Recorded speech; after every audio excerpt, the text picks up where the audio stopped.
Hi, guys. Welcome to Real Food Recovery. We have another exciting episode today, but before we get into that, how's it going, Jamie? Doing well, doing well. Glad to be here. Good.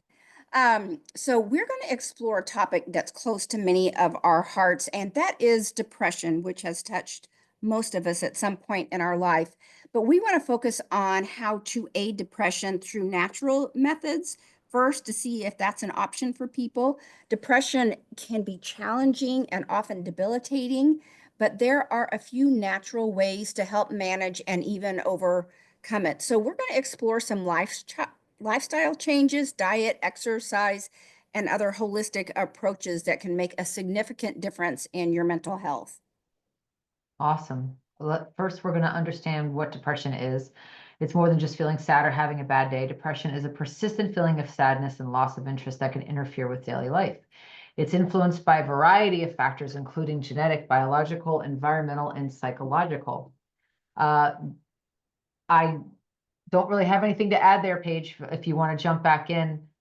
Yeah, I don't know, if you have fought with that. For me, I have, I don't know that I've ever fought like clinical depression, but Right. I've sure had my run-ins with like situational depression.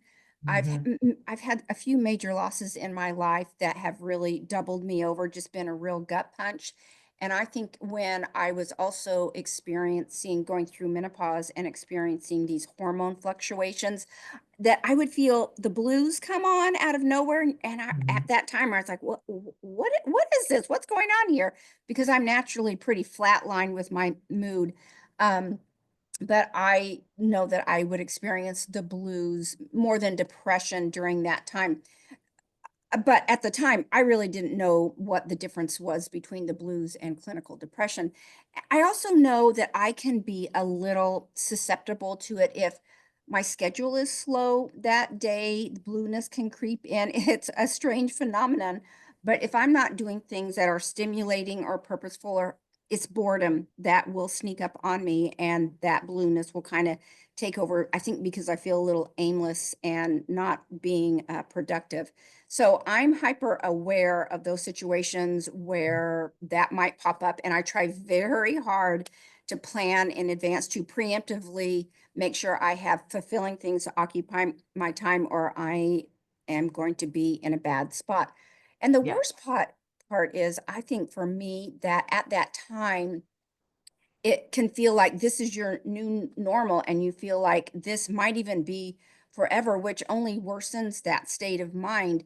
And so I think if it's not clinical depression, I think if it is just situational, by telling yourself that it's temporary, that can help. Just that self-talk of this is temporary, this is going to pass, you're going to be fine.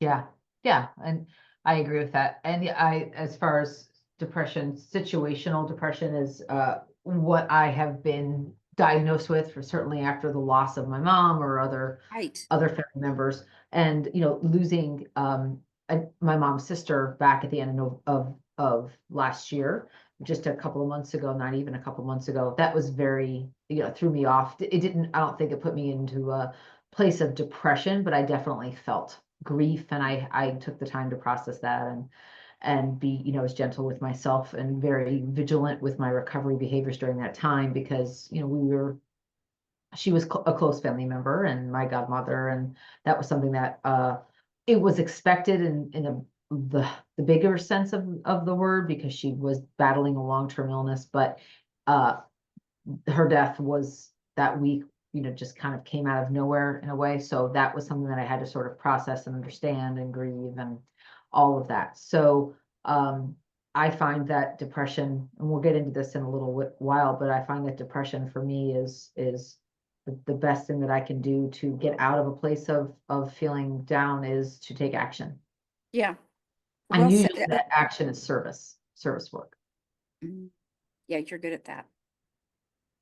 Um, so where does depression come from, and what causes it for us? We're here at RFR. We know that nutrition plays a tremendous factor in our mental state, mental clarity, or just our overall mood. So we'll start there for sure. When I was deep in the processed foods consistently for most of my first 35 years, um, I constantly had this sort of low level, just, mood that would, I don't know that I would call it depressed. It just was not very, um, fine tuned. And so I think for me, I noticed after I began to learn about the effects of processed foods on my health and my moods, I noticed that whenever I did eat processed foods, that I would feel worse and just have a Yeah. negative view on life. So that's when I started to connect the food and mood. Yeah, that's exactly it. It takes a minute to connect those two, right? Yeah, for You me, yeah, don't, for sure. yeah. So for me, my situation was similar. I remember so vividly when I was in college, I was at a bridal shower or a baby shower, and we had all just had dessert. And of course, I wanted more. And I all of a sudden just felt this overwhelming urge to just start crying, but I had no idea. Yeah, I and I couldn't get out of there fast enough to just start this major like heaving crying episode. And I'd never had that before. And I remember calling my boyfriend and he's like, "What is wrong with you?" And I said, I don't know. yeah, I didn't have an answer for you. I mean, I can't stop crying, but I can't explain to you why, and it just hit me in there. I know now that I'm looking back, your vision in the rear view mirror is 2020, that right. it had to be the food because I had already started gaining a little bit of weight in college and I was very well, I was vain and I still wanted to look good and be pretty and thin and all that. There was a high emphasis on that at that time. And but I couldn't do that. I couldn't look my best and keep the addiction alive. So I was fighting these two, battling Mhm. forces. And back then I would weigh myself once or twice a day. And I knew what I had just done at this party tomorrow morning was not going to be good. And at the same time, I was in such pain and agony because I wanted more of that sugar. I mean, I was in physical pain. I wanted Yeah, more, but at the same time, I was depressed. And with every bite, I was crying in the fetal position, but I couldn't stop shoveling those cupcakes and I just wanted them so bad. And of course, I, went cuckoo in the brain. So that totally tracks for that. But yeah, I now understand how sugar yes, has impacted my well-being and I was just trapped and I didn't know how to get out. So that there was the problem, right? Is I didn't know yes. how to get out of that and I didn't understand that I'm going to have to give up sugar altogether for me in order to Mhm. be free. Yeah. So, the other thing we know is that lifestyle plays a big part in inviting depression. Some of those simplest things like sleep, spirituality, and stress are those big threes, S's that can invite the blues. Do you feel like you have been thrown off kilter whenever your sleep is off, your spiritual connection is maybe a little weak, and stress is high? Do you feel like that has a Oh, for direct sure. impact on you? Yeah, yeah, definitely. And again, things can throw me off balance. Life on life's terms throws me off balance on a regular basis. But I have to remember, my tools to get back on. Um, and again, I find that life on life's terms is way more painful when I have, ultra processed and processed junk food in my life. It's just way more painful. And I do believe in balance. And I do believe that it's important to keep things in balance. And it's not just balance in food. It's balance in if I notice that I am constantly thinking about a certain food or my mood is affected when I eat a food, that's out of balance. Yeah. So for me, being in balance does not mean that I can eat all of the different types of foods that are available out there. That's not balance. What's balance is understanding that eating all of the different types of foods out there make me imbalanced and Mm-hmm. take away that feeling of, hopefulness and just natural, just sort of calm, that I want to have. I've had times when I was so affected by the food for so many years that I didn't see it. I didn't understand what it was doing to me. that I just lived that life, and it was not something that I want to revisit. And that was very out of balance. So as I strive for balance today, that means looking at what food I'm putting into my body and making sure that I am making choices that align to my goal of balance. Yeah. While you were saying that, I thought to myself, it's no coincidence that the standard American diet is called the sad diet. Right? Exactly. Yes, I've heard that before, and I agree.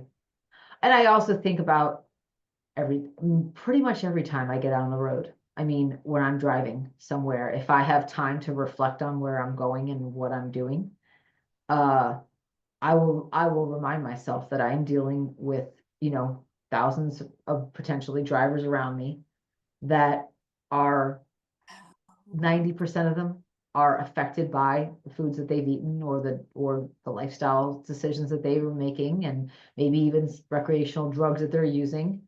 And I have to remember that they're going to make some pretty dysfunctional driving decisions, and I have to be on my A game. And I also remember that, I'm dealing with people that are in a mentally, psychologically altered state because of the food like, and drug like substances that they're eating. So it's important for me to kind of remember that in dealing with others. I never thought about that, but you are so right. I Oh mean, yeah. how often have, I reached for a Cheeto or whatever when I'm driving, or if I dropped a French fry or whatever Not when, even that, just the fact that they're eating it, that they've eaten it, and that their psyches are altered because of the yeah, food. yeah, They're going most. to make That would rash have to be. decisions, road rage, all the things. Oh, it probably does. Road rage is rampant now, right? That's really skyrocketed. I've told you Yes. that story before about this couple, friends of mine that were on vacation. They were younger. They were driving. It was a late night, and he was reaching for the bag of Cheetos, and something fell, and he reached for it, flipped the car, and I mean, it Wow. almost killed her. And she was like, her spine was broken, and she was in the hospital for months on end and major rehab and all that. But I mean, Yeah, easy no. to blame the husband, but that's me. That could have been me easily Oh for yeah, any myself of us. Yeah, or any one kids. of I us. mean, I shudder to think about it. Anyway, yeah, interesting. I was listening to a podcast recently and it pointed out some things that I actually hadn't thought about before that can invite depression, such as when you're young and you witness abuse, not that you're being abused, but even witnessing abuse can bring on depression. Lack of social support, that didn't surprise me. Yeah. Suffering a significant loss that you can't overcome, I wasn't shocked by that one. But Mhm. breaking your circadian rhythms, that one surprised me a Totally. little bit, but that totally makes sense. A Hmm. medical crisis with no solution. Hmm. Listening to the wrong type of music can even have a negative effect. But the one that really shocked me was going against your conscience or having hate in your heart can invite depression. Never had I thought about that. I thought people just that do wrong things just kind of numb themselves and ignore it. And No, yeah. but I don't, it makes sense that it would always be kind of gnawing at you, right? I think they're kidding themselves if they Yeah. do. I Yeah. think they're probably using other substances or To alcohol, numb. or Mhm. yeah, to numb the feeling. Yeah, and it pointed out that in order to start addressing depression, you really do need to identify those root causes. Yeah. And then, as we talk about at Real Food Recovery, change is on the other side of awareness. So you've got to Yes. identify the root causes, and then you can start setting up goals to help change things. Yes. So interestingly, studies have shown that people that take antidepressants, a third of them report feeling better, while two-thirds report not much change or side effects. Hmm. And 84% of people that make nutrition and lifestyle changes report a significant improvement in their status. So, and I've heard this again and again. I've experienced it. There was a time many years ago after my mom passed that I was taking something to help, and it was maybe 6 months I took it because I know I didn't feel any better. It was not helping me in any significant way. And it was something where I just didn't, I've always been very averse to kind of taking medication and having Hmm. that if I don't absolutely need it, or see the major effects from it in a positive way, I'll stop it. So I did notice that, um, for me, I was probably in those two-thirds, that two-third of the population that noticed no change. And the reality is a lot of these, psychotropics, as they're called, these drugs are hard to get off of. They can Right. actually create an addictive connection in the brain chemistry. So the Hmm. brain begins to look for the chemicals released after taking the drug. And this is something that I've heard a lot of folks talk about that have been on long-term medication for anxiety, depression, mood disorders, not to mention formal diagnoses like bipolar and schizophrenia. Those folks I've not heard as much from, but I've heard a lot from folks that are diagnosed with mood disorders and other depression and anxiety symptoms. They'll be on these medications for a very long time, and they'll say that the withdrawal and the coming off of those drugs is extremely painful and extremely causes a lot of distress for them. And have you heard that some of these drugs even cause suicidal ideations Oh, yeah. while they're on Yes, them? and they tell you that, right, when they prescribe them, but I just can't understand, what I think that would make somebody, if you're anxious and you're taking a drug that gives you suicidal ideations, I feel like that's probably It's not a not drug good. to be on. No. Were you surprised to hear that two-thirds of the people don't respond well to them? I was No, surprised at those numbers. mm-mm. I I was, don't I have such an aversion to pharmaceutical interventions for yeah, things that diet and lifestyle can handle. So no, I wasn't shocked when I heard that. yeah. I thought with those numbers, I'm surprised that they don't do something different. I mean, that's high enough that I would think they'd go, "Eh, I these agree. aren't, that doesn't work." But I agree. I agree. so Uh, let's talk. Go ahead. no, I was gonna share that the withdrawal process and that, kind of that whole world of folks that have been speaking out now about how coming off of these medications, how unstable they feel and how Yeah. emotionally and psychologically difficult it is for them to come off of these medications. That was really very, very eye-opening. And I'm very grateful that I did not stay on anything long term. Well, it says something if there's withdrawal to the medication, right? If there's a Right. big withdrawal to it, Agreed. that speaks volumes. So Anyway, let's go ahead and talk about some specific things we can do. And we're going to start with foods that have been yes. touted for their cheerful effects. So I'm going to start and share the omega-3 fatty acids that's found in fatty fishes like salmon, flaxseed, and walnuts. And omega-3s are essential for brain health. Studies have shown that can help reduce symptoms of depression. And I'm totally big on all those things, flax seeds and walnuts. I have every single day. I have my flax seeds in my protein shake in the morning and walnuts on my oatmeal bake that I have mid-morning. And I have salmon uh, often, Mhm. often. So all those, I agree with all those things.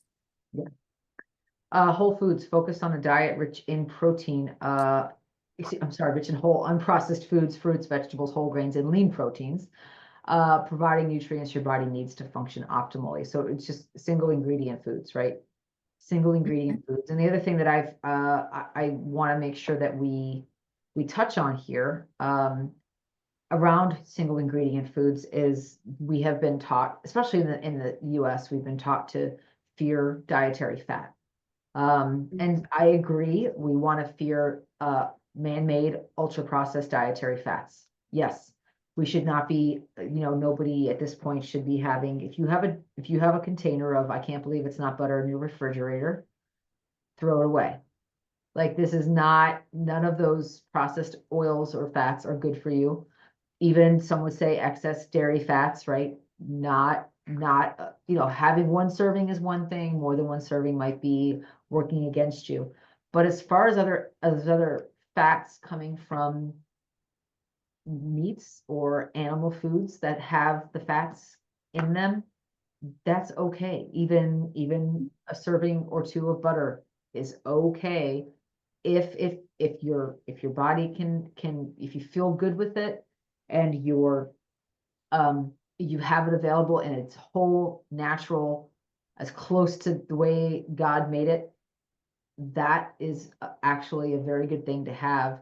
Not just lean meats, but some fattier meats or Mm-hmm. fattier cuts of meat, because those fats that come with the protein are actually very good mood regulators for us, especially Hmm. because they're hormone regulators. Yeah. No, I'm glad you brought that up about the butter. My kids and several people around me are like, we're throwing out all the, the 30 calorie butter, 30 Totally. calorie. And I had them too. I had them for years. Yeah. Yeah, because you think you're just really getting away with something with that. And that's really pretty much all we have here at our house too, just a regular butter. Yep, and I've So, seen, in my own healing, I've been told, there was a time where I was told to eat more animal fat specifically, and I was told to have butter, with cook in butter, things like that, right? Have butter as that fat source, um, or clarified butter or beef tallow, right? That which is the rendered fat from beef. um, I was told to use that for cooking, to use it to add to my meals in the pan. And I thought, hmm. oh my gosh, I'm going to be, 400 pounds again. Well, this is crazy. I didn't gain a pound.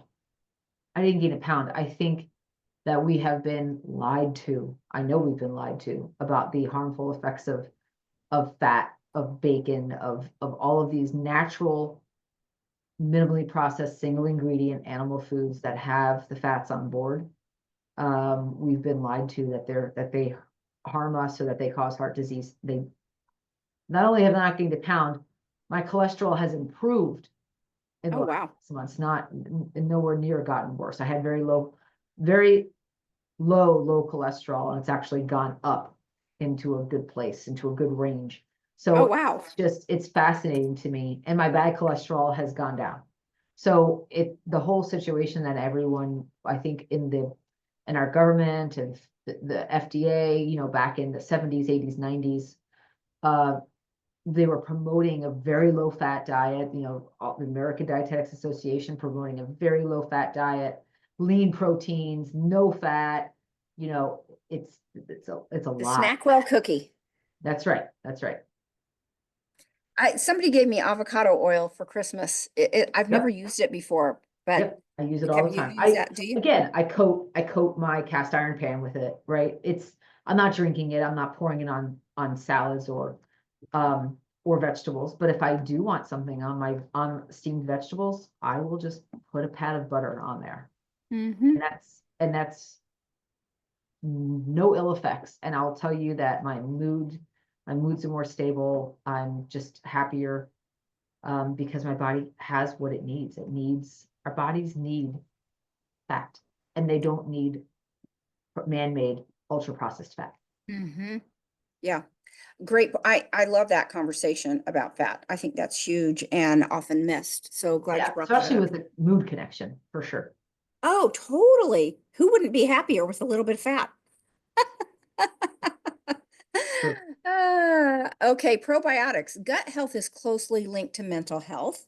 Foods Mhm. like yogurt, kefir, and fermented vegetables can improve your gut microbiome, which in turn can positively affect your mood.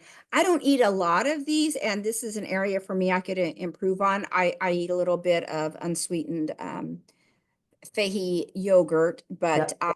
um, I'm not great about the other things, but that is an area for me to work on. And I do believe that the Mhm. probiotics, the fermented stuff, is helpful. We have in Texas, at least the area I'm in Texas we have access to raw dairy, Mhm. and raw kefir. There is, um, uh, again, I've never done it, but I've seen folks talk on social media. They've talked about how they've bought the raw kefir that is for animals, and they drink it themselves. And again, not something that I would recommend. but people will find ways to get that kefir that is, as close to nature intended as they can, and they'll do whatever they can to use that. I think like, kimchi, sauerkraut, all of those are great options. Um, I also, yeah, yogurts, things like that here and there, I definitely see as an option for probiotic health. I I go the pill route with probiotics. Um, and that seems to help heal my gut, but everyone's different. And if you feel like these probiotic foods help you, go for it. Yeah. I'm glad you brought that up about the supplements too, that that's an Yeah, option. yes. Limiting sugar and refined carbs. So there's really nothing about sugar or refined carbs that our body needs. Um, and these cause spikes and crashes in blood sugar levels, leading to mood swings and energy dips. We want to opt for complex carbohydrates like sweet potatoes and whole grains instead. Again, I agree. For me, I stay away from grains because I don't do well with grains. Um, and if I do have a sweet potato or any kind of potato, um, I just make sure that I have it with a meal, and I find that it's just kind of there for me. Like it doesn't really um, have a spike and a crash kind of effect on me, especially if I'm eating it with other foods that sort of round that meal out. Um, but I think it's very important to remember that those are single ingredient, unprocessed whole foods.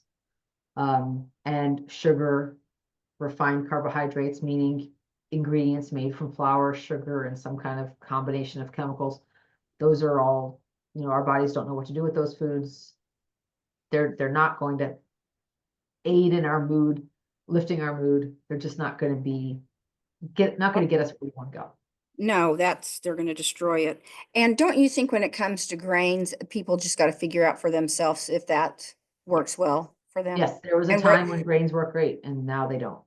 yeah, that's exactly what I was going to say. And that may change from That's right. time to time. I think we always, for me anyway, I'm always making edits. Yeah. I, especially, I don't know if it's being as a female and going through changes, but Yeah.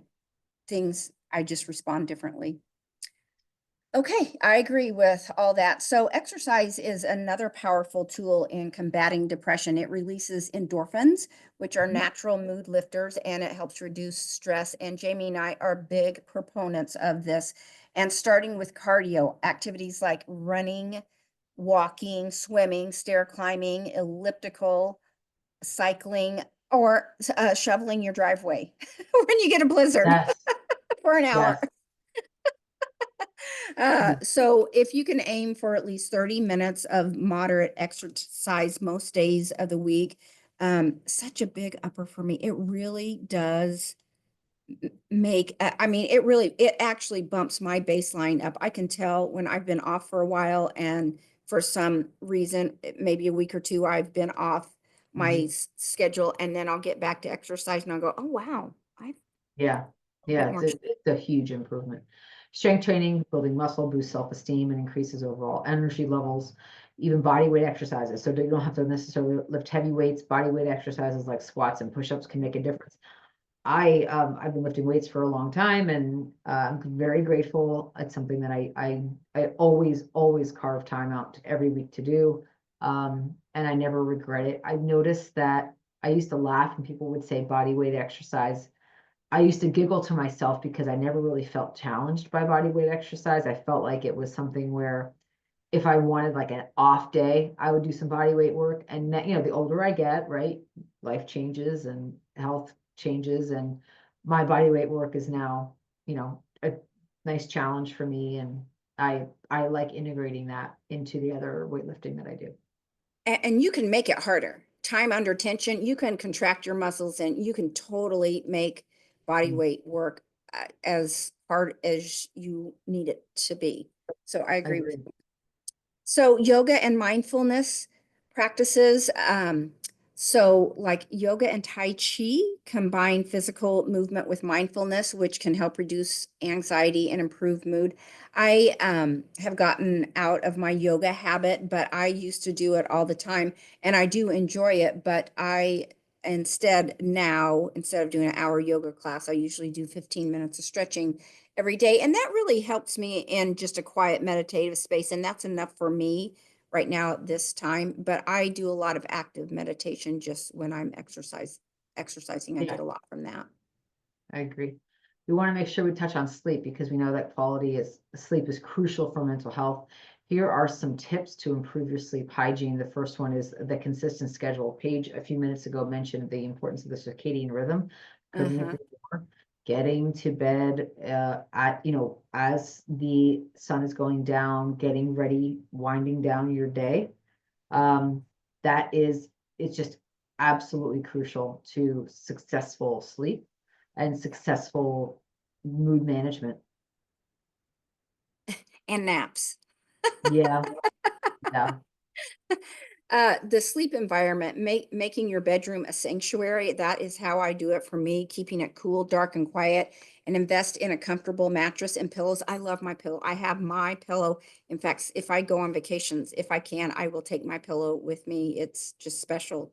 It fits my head just perfect. yep, And I have this little cavern set up where it's so inviting and I can just crawl into it and feel myself just going, ah, when I get in there. And I even have a little blankie over the bottom part where my feet are, so I have extra warmth on my feet that are always freezing cold. yes, agreed, agreed. My husband laughs at our sleep environment because he calls it the crypt, and it is Yeah. very, very black and very, very dark. And then I put on, the brainwave music, right? I really Mhm. believe in this brainwave music that they are out. It's all over YouTube. You can find brainwave music for Okay. sleep. They have it, 8 hour, 12 hour, um, and even 3 or 4 hour versions of it. But I've got an 8 hour, 10 hour, 12 hour, different, different brain waves, right? Depending on how what the needs are, whether it promotes energy, promotes sleep, promotes brain rejuvenation, cellular repair. I really believe in the power of music. There's even research now around music healing cancer. So that is fascinating to me. So I play our brainwave music at night, and my poor husband, most nights that we go to bed, it's lots of what? Because I have the music on so loud and we're trying to talk about something. And he's like, it's too dark and his music is so loud. And I'm like, it's perfect. Do you do the fan too? Is the fan blowing on you? I started out, I was a very, very early adopter of white noise, very early adopter, which makes sense given my childhood, right? Traumatic childhoods, people with traumatic childhoods typically need white noise to sleep or Oh, fan noise or something to sleep. It's actually kind of a pattern that our brains look for to soothe us. oh, It's also some neurodivergent folks will also require that sort of soothing noise to sleep. So, but my white noise game has evolved through the years from white noise to brown noise to green noise to apps that play fan noises, which I always found, for me, found less useful than true brown noise.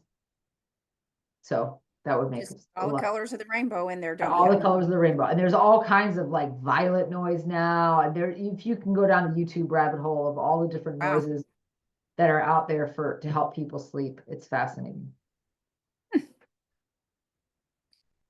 And then you want to make sure that you're limiting screen time before bed. So avoiding screens for at least a half an hour before bed if you can, or wear blue light blockers if you have to use a screen. Again, I have I have a sleep device and then my phone. They are set to a red light setting. Mm. So at a certain 7 p.m., there's a red light that comes on my phone. There's a red light that comes on, and we have a red light night lights in our bathroom for all of those reasons, so that if we do have to wake up, it's only red lights that are showing on our eyes, which helps me fall right back to sleep. But the minute Mm. that my eyes see a blue light or a phone screen or a screen from like a light, an LED light on a night light or in a room, I'm up. It's wild. You could do a whole podcast on sleep hygiene. I have a lot of sleep hygiene. Yeah, I have a Hmm. lot of sleep hygiene. And I have the blue blockers and I have blue blockers for the computer as well as my phone. I mean, all the things I'm not as fastidious with those as some are. Hmm. Hmm. Well, that it's a great topic. It's a huge topic. It's Yeah, people need to pay very a lot important. more attention to that.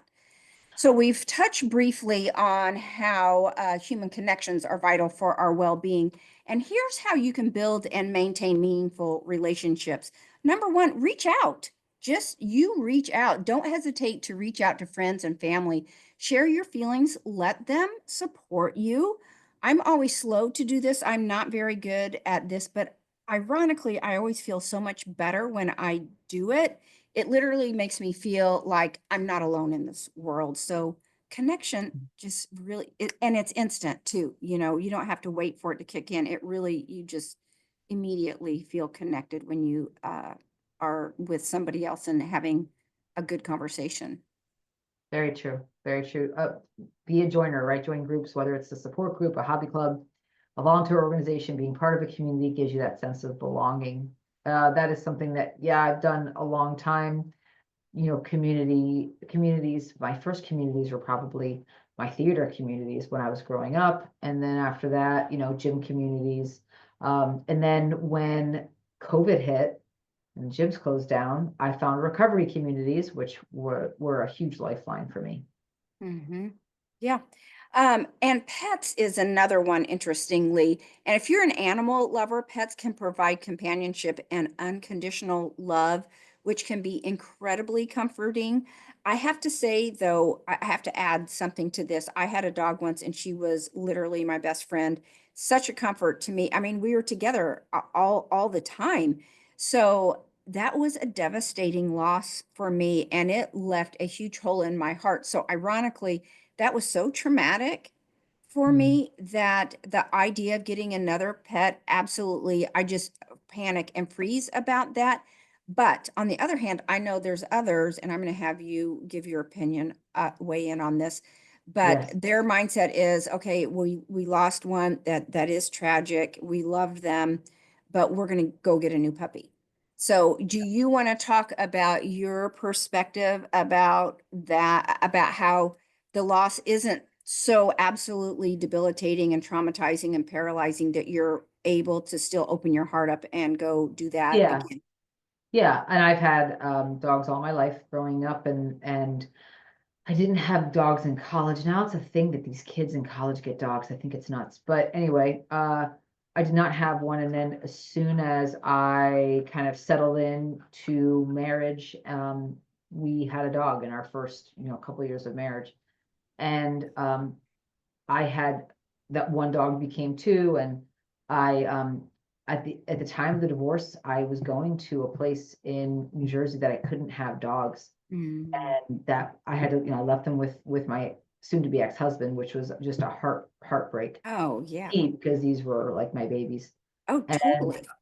it was horrible. And then I waited a couple of years, and I would see animals, go visit friends with dogs, and all the things, but I never had one. And then I actually petitioned for my condo complex to have, emotional support animals. People had cats all over the condo complex, even though they were not allowed. They had them, right? Because cats are sort of indoor animals. They're easy to keep. No one knows you have Mhm. it.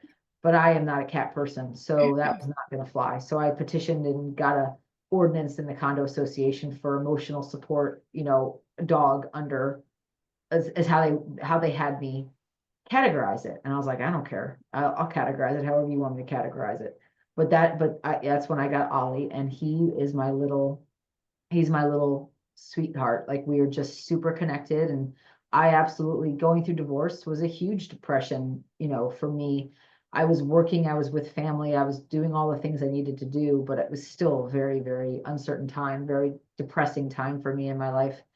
And having this little pup to, you know, make sure that I was taking him out, doing all the things needed to be done for him, and, keeping him occupied, playing, interacting, socializing him, all the things you do with a puppy. It was a huge lifeline, and we're very close, very bonded to this day. My husband laughs all the time about how bonded we are, but And It's you changed policy.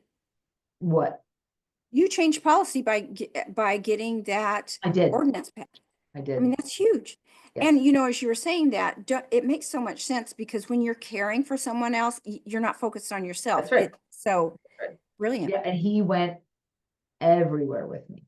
Everywhere he went, and I'd wear him. I would have him in a little harness, and I'd wear him so I could bring him places, and not that he wasn't on the ground, and nobody would say anything. I'm sure they thought I was insane, but didn't care.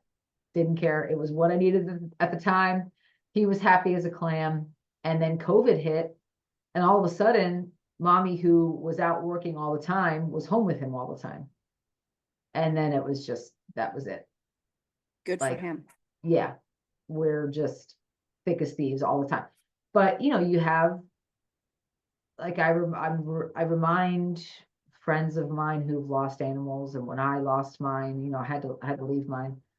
That was such, I reminded myself of the good times, the times that you have, the love that you share. And that's the gift, right? The gift is that's the gift. It's not focusing on the loss, it's focusing on the love instead. That Yeah. helped. Yeah. That Huge. helped a lot. Thanks Yeah. for weighing in on that. Mhm. The last is mindfulness and meditation.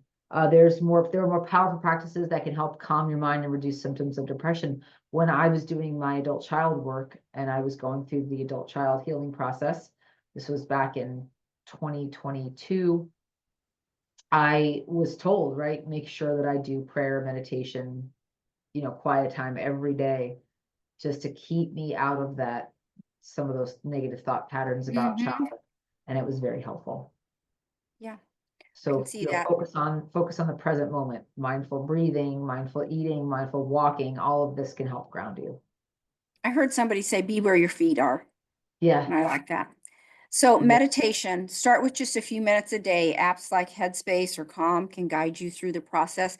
And if this is not your thing, and it's never been my thing, then what works best for me is that active meditation that I touched on earlier.